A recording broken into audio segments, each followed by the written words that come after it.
오늘 주신 하나님의 말씀은 로마서 5장 12절부터 21절까지 말씀입니다. 로마서 5장 12절에서 21절까지 우리 함께 읽겠습니다. 이러므로 한 사람으로 말미암아 죄가 세상에 들어오고 죄로 말미암아 모든 사람이 죄를 지었으므로 사망이 모든 사람에게 죄가 율법이 있기 전에는 세상에 있었으나 율법이 없을 때는 죄를 죄로 여기지 아니하였느니라. 그러나 아담으로부터 모세까지 아담의 범죄와 같은 죄를 짓지 아니한 자들 외에도 사망이 왕노릇하였나니 그러나 이 은사는 그 범죄와 같지 아니하니 곧 한 사람의 범죄를 인하여 많은 사람이 죽었은즉 더욱 하나님이 은혜와 또는 한 사람 예수 그리스도의 은혜로 말미암은 선물이 많은 사람에게 넘쳤으리라. 또 이 선물은 범죄한 한 사람으로 말미암은 것과 같지 아니하니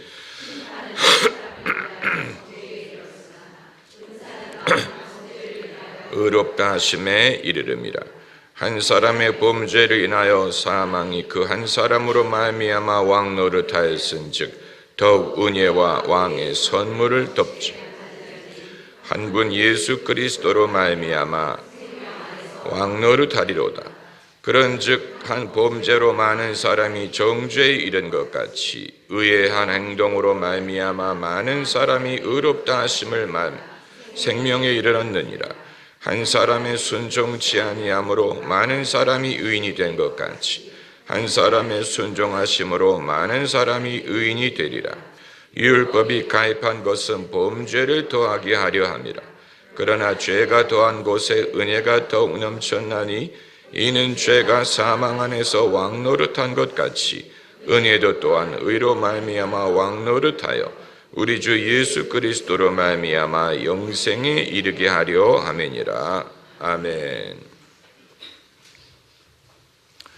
이 구절은 누가 강해하지 않으면 사람이 결코 쉽게 이해할 수 없는 난해한 성경 구절이고 난해함에 비교했을 때 그 의미가 어마어마하게 중요한데 사도 바울이 이 방식 외에는 그가 이해하는 복음의 비밀을 더 명확하게 말하기 어려워 안타까워한 것을 우리가 상상할 수 있습니다. 하나님의 진리를 사람들이 이해할 수 있도록 말하는 것은 극히 어렵습니다. 그래서 예수님은 비유라는 도구를 많이 사용하셨습니다. 비유는 어려운 진리를 사람들이 쉽게 이해할 수 있도록 스토리를 사용하는 것입니다. 많은 분들이 저보고 설교할 때 영화의 예를 드는 것에 대해서 목사님이 영화를 많이 보는 모양이다 라고 생각을 하는데, 그럼 설교할 때 무슨 먹는 얘기를 많이 하는 목사는 많이 먹는 사람이라는 얘기입니까? 그러니까 그 도구 이외에는 하고 싶은 말을 사람들이 알아들을 수 있도록 할 수 없다는 사실을 보여주는 것입니다. 그러니까 하나님이 우리에게 하고자 하시는 말씀은 이렇게 큰데 우리가 그것을 알아듣기가 참 힘들기 때문에 성경에 이런저런 여러 가지 다양한 방법으로 하나님의 말씀을 되풀이해서 사람들이 알아들을 수 있도록 가르치려는 노력을 엿볼 수 있습니다. 왜 복음서가 4개나 있도록 하셨느냐? 하나로도 충분히 될 수 있을 텐데, 그러나 4개의 복음서를 사용해서 마치 스테레오처럼 이쪽에서 얻을 수 없는 것을 저쪽에서, 동시에 4개의 복음서를 접함으로 우리가 좀 더 다차원적인 방법으로 예수 그리스도의 삶과 사역과 죽음과 부활과 그로 말미암은 영생을 깨닫게 하기 위한 것이고, 신약 성경에 복음서뿐만이 아니고 사도행전이라는 또 다른 장르의 글이 있어서 누가복음을 쓴 누가가 초대교회가 탄생한 이후에 성령께서 교회를 통하여 어떻게 복음을 증거하게 하셨는가 하는 역사적인 기록을 남김으로써 기독교가 어떤 관념적인 종교가 아닌 인류의 역사 속에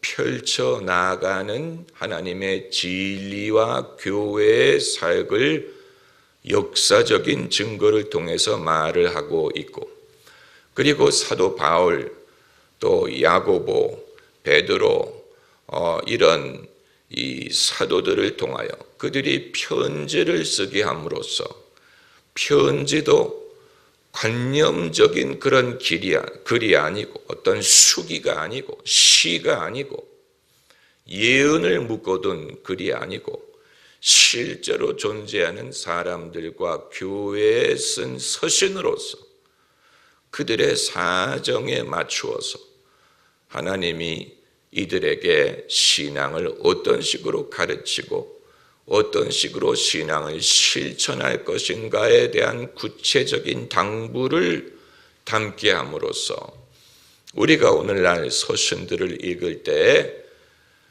그들의 현실 속에서 예수 그리스도의 신앙을 이렇게 이해하고 이렇게 가르치고 이런 식으로 신앙생활을 할 것을 권고했다는 것을 배우게 한 것이고, 그것뿐만이 아니고 히브리서라는 이 저자를 알 수 없는 또 하나의 서신이 있음으로써 이 히브리서가 믿음을 말하고 더 나은 제사장으로서의 예수 그리스도를 말하고 이미 구약의 율법을 알고 있는 히브리인들을 대상으로 예수께서 어떻게 구원자가 되시고 더 나은 대제사장이 되시는지를 설명하는 책을 기록하게 하셨고, 그것뿐만이 아니고 묵시록이라고 하는 요한계시록을 쓰게 하심으로써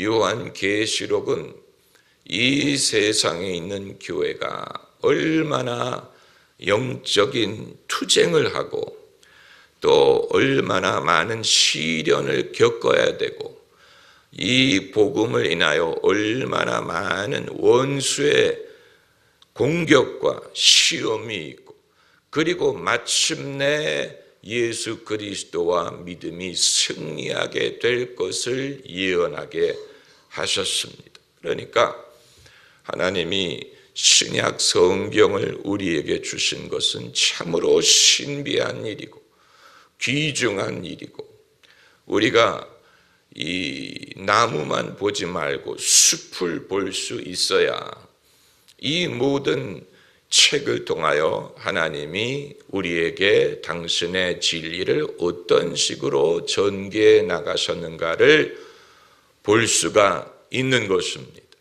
그러나 숲을 볼 수 있으려면 나무를 먼저 봐야 됩니다.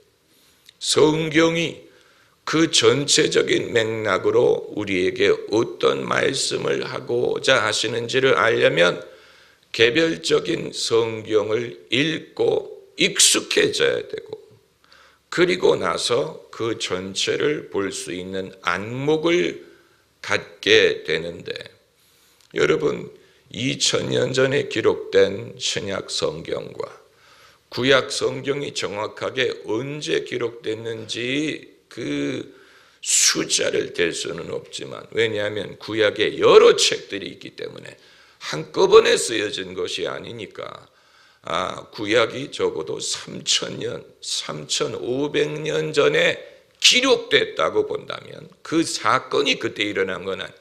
사건은 그보다 오래전에 일어난 것입니다만은 3500년 전에 기록된 문서를 우리가 읽고 있다고 가정을 했을 때, 여러분 3,500년 전이라면 호랑이가 담배 필 때 얘기고, 우리 한민족에게는 그렇게 오래된 문서라는 것은 존재하지 않습니다.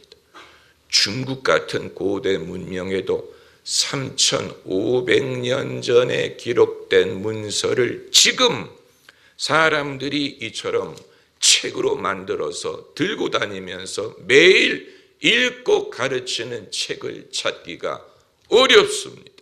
그런데 하나님은 그 오래전에 세상에 글을 쓸 줄 아는 사람이 몇 명이나 있는 줄 알 수 없고, 읽을 줄 아는 사람이 몇 프로나 될지 알 수 없는 시대에 많은 선지자들을 통해서 당신의 구원의 섭리를 기록하게 하셨는데, 그 여러 저자들이 다양한 시대와 환경에서 구약 성경을 기록하게 하셨음에도 불구하고 거기에 변치 않는 일괄적인 주제와 그리고 그 한 진리를 빌드업해 나가는 지혜를 엿볼 수가 있는 것입니다.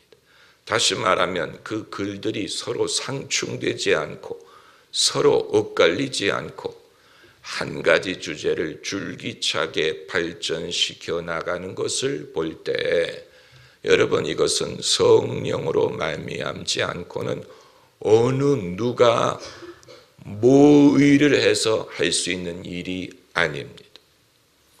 저자들이 서로 모여서 너는 이런 글을 쓰고 나는 이런 글을 쓰고 서로 입을 맞추자, 말을 맞추자 할 수 있는 일이 아닙니다. 왜냐하면 수백 년에 걸쳐서 기록된 글이기 때문에 서로 다른 장소에서 다른 상황에서 기록된 글들이 정경화돼서 벌써 이 구약 시대에 히브리 백성이 이 헬라어로 번역된 70인역 성경을 읽고 있었고, 그리고 히브리어가 보존이 돼서 구약 성경을 쓸 때 사용했던 히브리어가 보존이 돼서 그때 사람들이 히브리어를 쓴 것이 지금까지 보존이 돼서 그 언어가 살아있다는 말은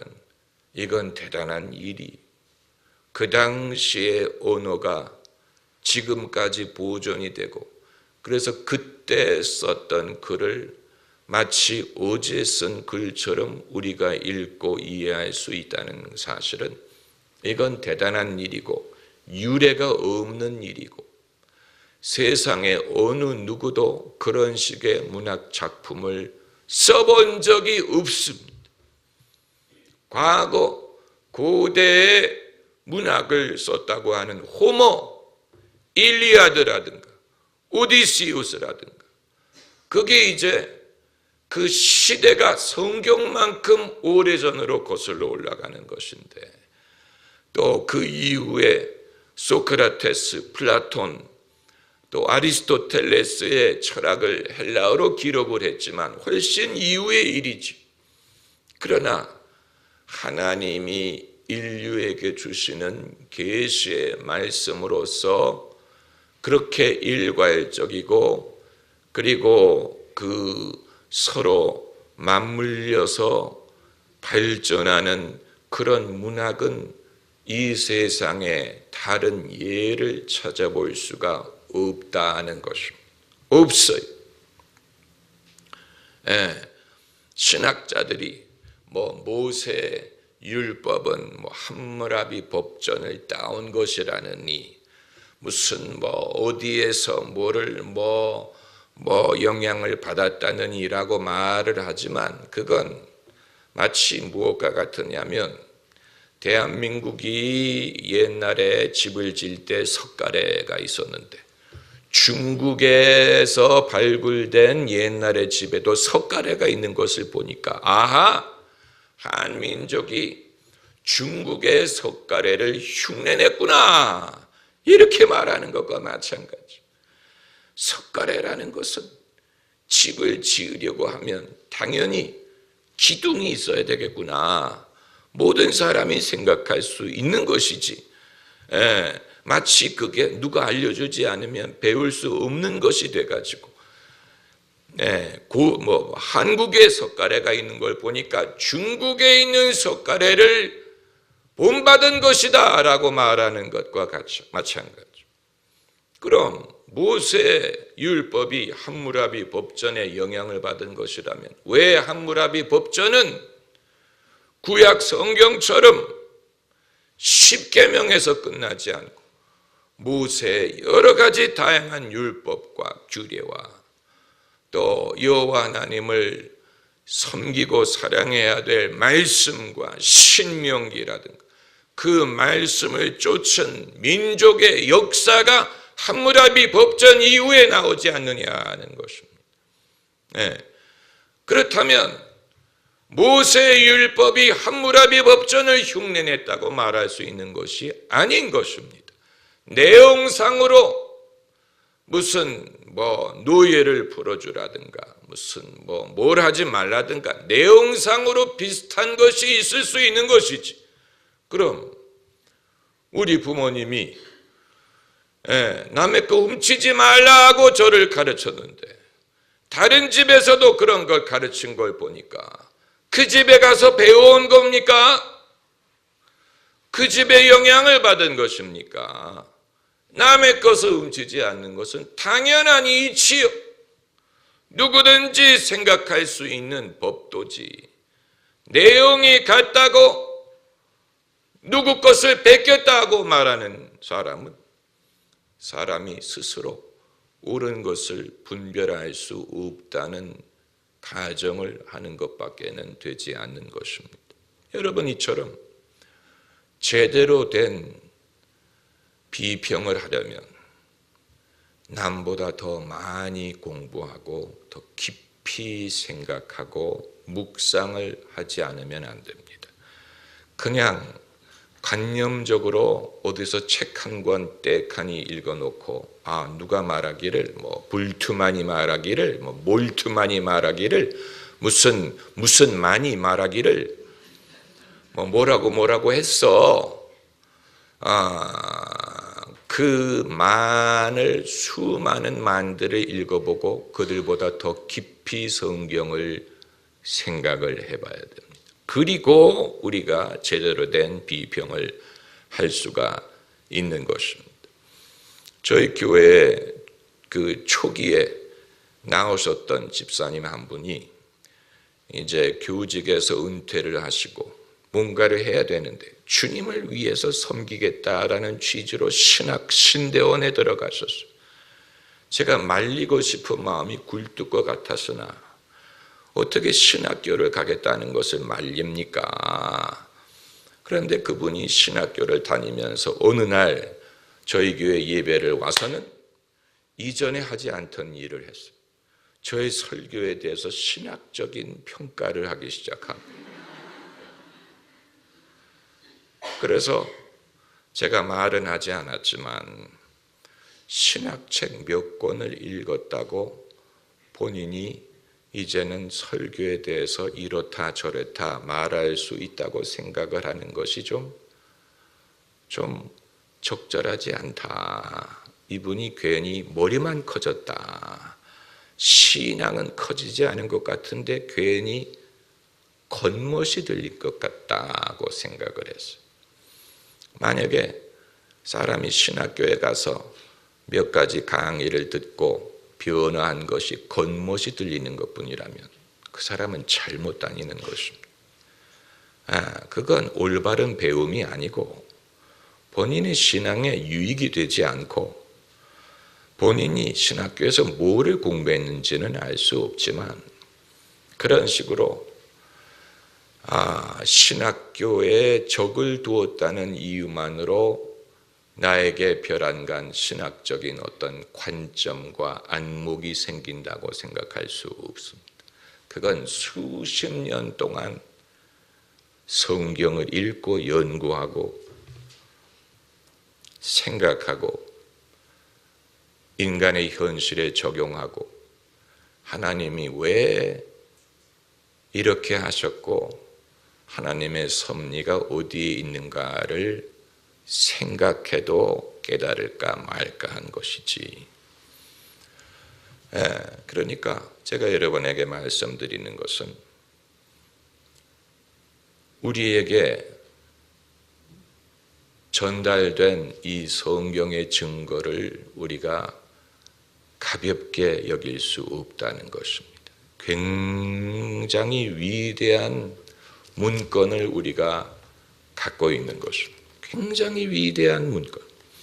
기독교 신앙을 우리가 신뢰할 수 있는 가장 큰 이유 중에 하나가 그 경전이 이렇게 충실하게 보존이 되고 우리에게 전달될 수 있었다는 사실은 그 자체가 그 유례가 없고 다른 데서 그런 사례를 발견할 수 없다는 사실, 그 자체가 기독교에 대해서 증거하는 바가 있습니다. 그걸 우리가 알아야 됩니다. 도대체 어느 종교나 어느 철학이든 어디에서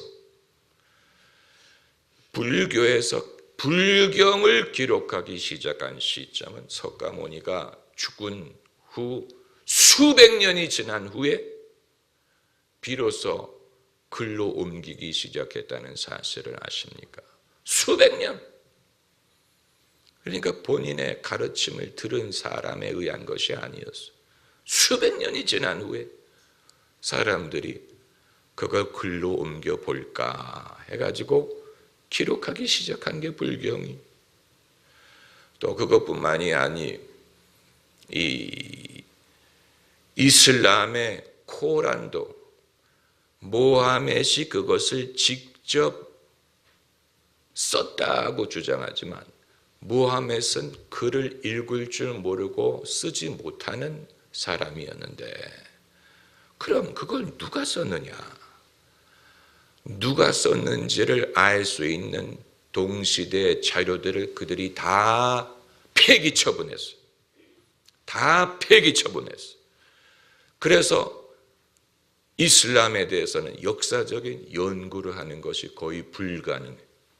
자료를 다 폐기 처분했기 때문에 오로지 무하멧이 알라의 계시를 받아서 무하멧이 쓴 것이다 라는 주장을 하기 위해서 거기에 그 당시 동시대적인 기록이라든가 그 서로 내용이 상당히 다른 버전이 많이 존재합니다. 코란이라고 하더라도 내용상으로 내용이 다르고 시대가 지나갈수록 무하멧이 하는 말이 변했어. 애초에 쓴 것과 이후에 쓴 것과 내용이 달라진 게 많은데 그런 것에 대하여 이슬람은 이 토론을 하려고 하지 않고 그것을 장려하지 않고 그래서 여기에 대해서 비판하면 이것을 인용해서 변증하고 이것에 대해서 비판하면 이것을 인용해서 변증하려고 하는 그러니까 기독교처럼 수많은 사람들에 의해서 이 비평의 대상이 되고 사람들이 연구하고 역사적으로 연구하고 뭐 고고학적으로 연구하고 문학적으로 연구하고 뭐 이런 수많은 사람들의 학술적인 비판 과정을 통과했으면서도 그 정체성과 그 진리를 보존할 수 있었다는 사실 그 자체가 이게 얼마나 귀중한 진리인 것인가를 반증해 주는 것입니다. 할렐루야. 그렇지 않습니까?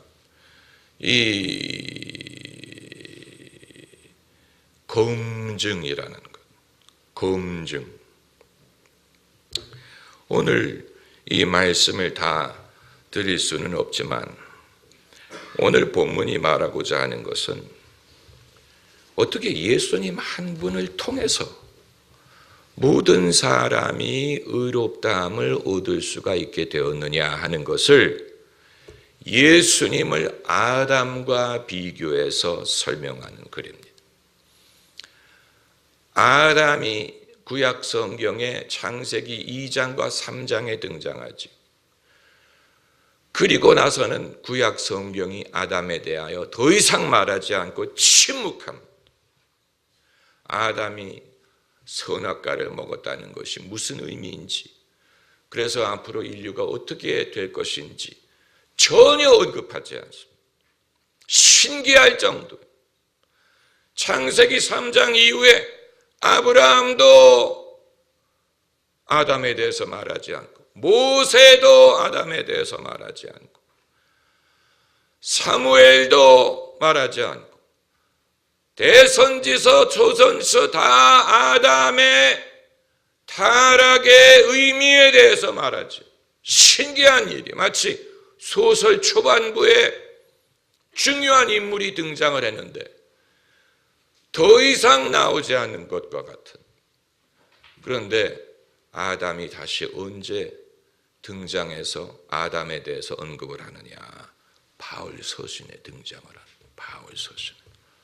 그래서 아담이 타락했다는 의미가 무엇이고, 그렇게 타락한 인간이 이제 어떻게 예수 그리스도를 통해서 의롭다함을 얻을 수 있느냐를 비로소 바울이 말하는 것입니다. 그래서 신학자들은 아담이 역사적인 인물일 수밖에 없는 이유가, 예수님이 역사적인 인물로서 마지막 아담이 되셨다면 첫 번째 아담도 역사적으로 존재할 수밖에 없지 아니하냐라는 논리를 펴는데, 아무튼 예수님을 두 번째 아담이라고 부르지 않고 마지막 아담이라고 불러.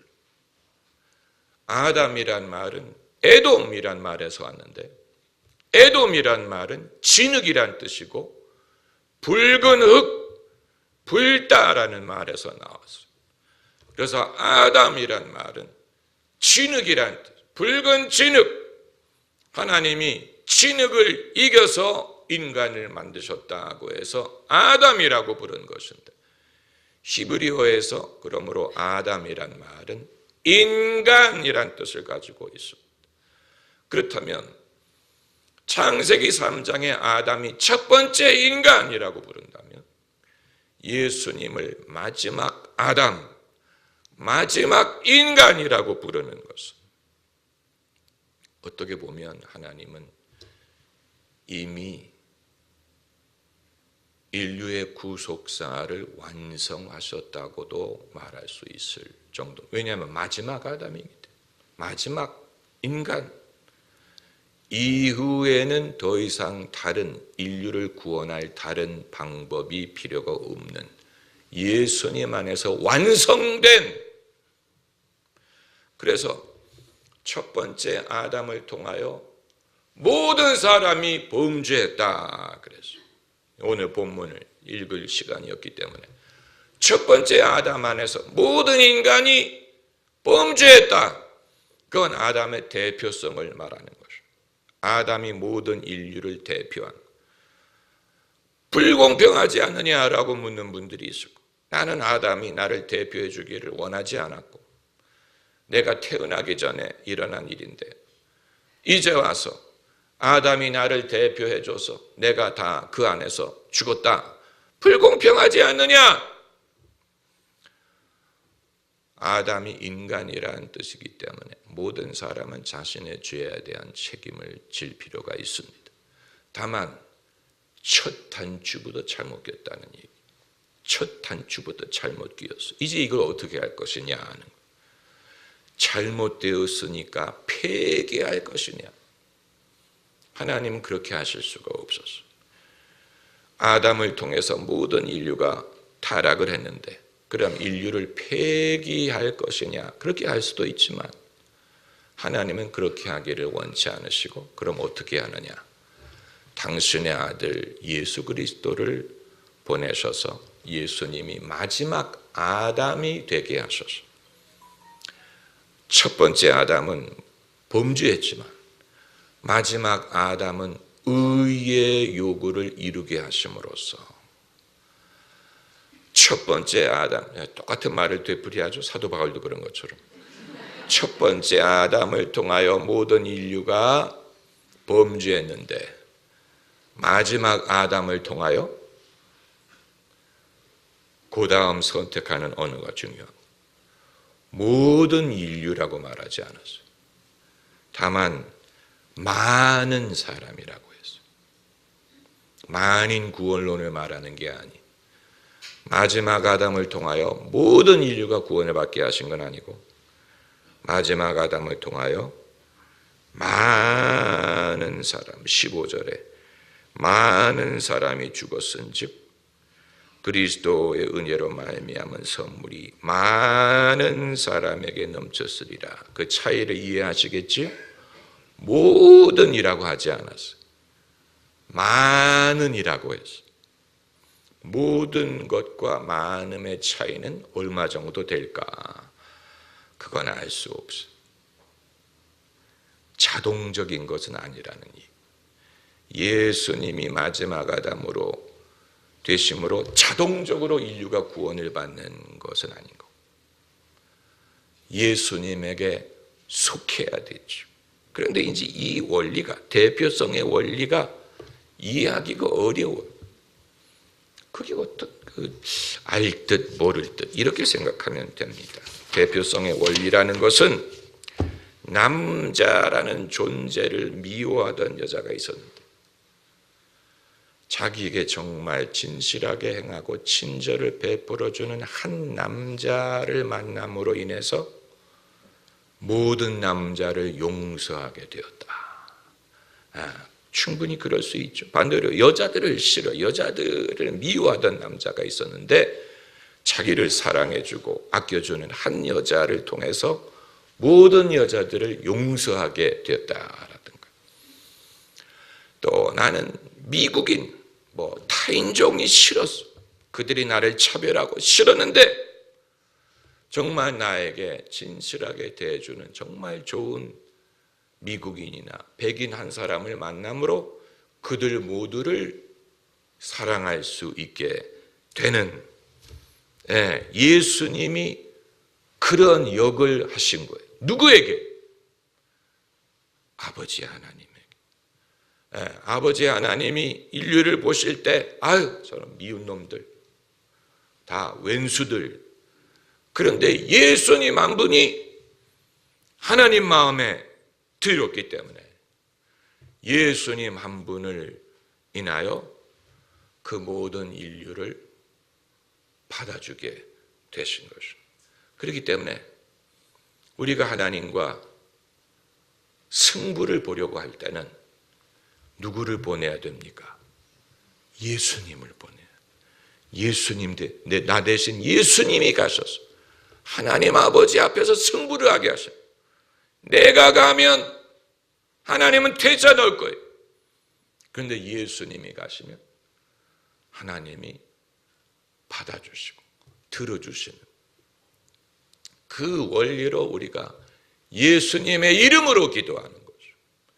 예수님을 통하여 하나님께 나아가는 것입니다. 할렐루야. 얼마나 위대한 일입니까? 얼마나 위대한 일입니까?